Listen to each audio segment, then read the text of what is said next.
ये लोग जो बैठे अपने हाथों से कुछ बना रहे हैं, इनके बारे में मैं आपको एक ऐसी बात बताऊंगा कि आपकी नज़र में इनकी इज्जत यहां से ना यहां पहुंच जाएगी।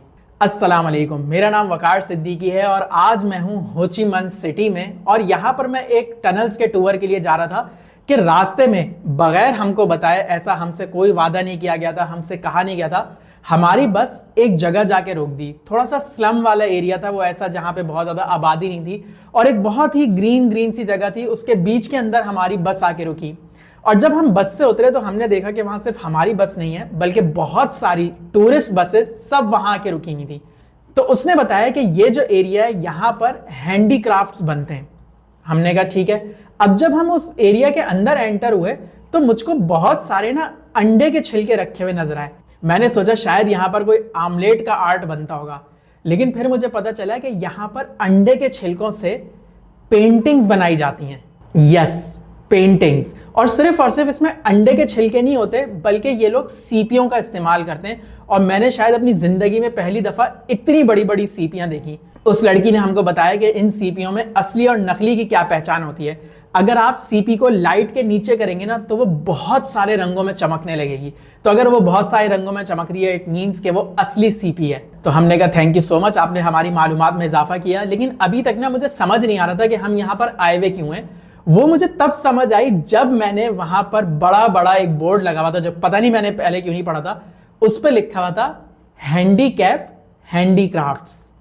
यहां पर जितने भी लोग बैठे हुए थे वो सब के सब माजूर थे, क्योंकि आपको पता है कि वियतनाम में जंग हुई थी, जिसकी वजह से ऑफ कोर्स बहुत सारे लोग जख्मी होते हैं, माजूर हो जाते हैं। तो वो लोग जो उस वक्त माजूर हो गए थे या उसके बाद भी जो लोग माजूर हो जाते हैं, तो वो लोग उनको सड़कों पे नहीं फेंक देते कि जा भैया भीख मांग, वो उनको किसी ना किसी काम में लगा देते हैं।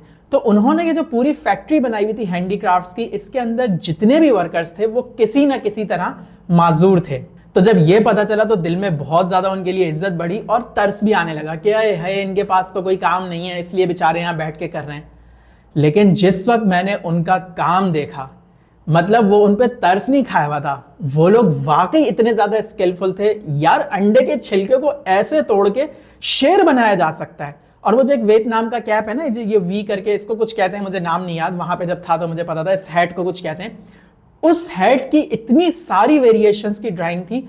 और अगर आपको यह पता चल जाए कि इन पेंटिंग्स की प्राइस क्या थी तो आप कहेंगे भैया यहां पे हमको भी जॉब दे दो, क्योंकि ये एक एक पेंटिंग पाकिस्तान के 5 लाख, 6 लाख, 10-10 लाख रुपए की ये पेंटिंग्स वहां बिक रही थी। अंदर उन्होंने मना किया था कि कैमरा ना लेके जाए। मैं कैमरा तो ले गया था, मेरे तो हमेशा साथ रहता है, लेकिन मैंने कहा ये अच्छी बात नहीं है कि जब वो मना कर रहे हैं तो मैं क्यों तस्वीरें खींचूं।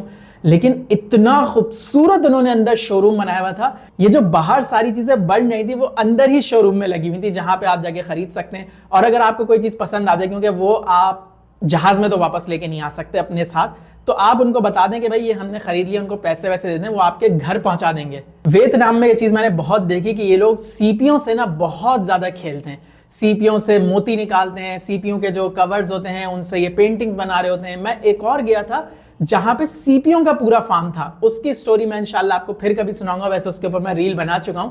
लेकिन ये लोग सीपियों से ना बहुत ज्यादा बिजनेस करते हैं, और करें भी क्यों नहीं, क्योंकि इनके पास इतना बड़ा समंदर मौजूद है। काश हम पाकिस्तानियों के पास भी समंदर होता।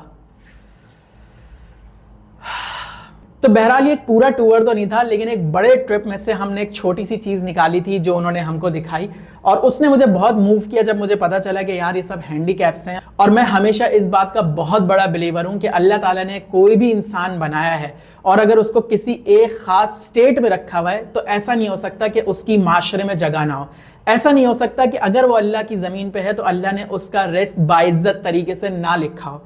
ये हमारी कम इल्मी है, हमारी कोताही है कि हम लोग वो जो गाड़ियों के अंदर करते हैं ना, इतना सा डेंट पड़ गया तो उसके इतने पैसे गिर गए, वो हम इंसानों में भी करने लगे हैं कि अगर इंसान के अंदर अगर थोड़ी सी कमी है, वो फिजिकली चैलेंज्ड है, तो हम लोगों को लगता है कि अब वो बेकार है, वो सिर्फ और सिर्फ सड़कों पे घसीटे और भीख मांगे, या वो किसी बहुत अमीर बाप की औलाद है तो वो सारी उम्र बैठ के खाए पिए, वो किसी काम के लायक नहीं है। लेकिन इस मुल्क ने मुझे ये बात सिखाई और मुझे ये पता है कि सारी दुनिया के अंदर अगर कोई मासूर होता है तो इसका ये मतलब नहीं होता कि उसको अब जीने का हक नहीं है नॉर्मल लोगों की तरह। तो ये था हमारा एक छोटा सा ट्रिप हैंडीकैप हैंडीक्राफ्ट्स का। उम्मीद है कि आपको भी ये क्राफ्ट पसंद आया होगा। तो मैं वियतनाम की आजकल सीरीज बना रहा हूँ जिसकी ये चौथी एपिसोड्स है।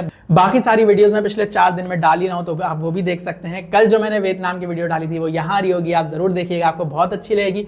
लेकिन उससे पहले मेरे चैनल को सब्सक्राइब कर लीजिएगा। मैं इंशाल्लाह आपसे मिलता हूँ अगली वीडियो में जल्द, तब तक के लिए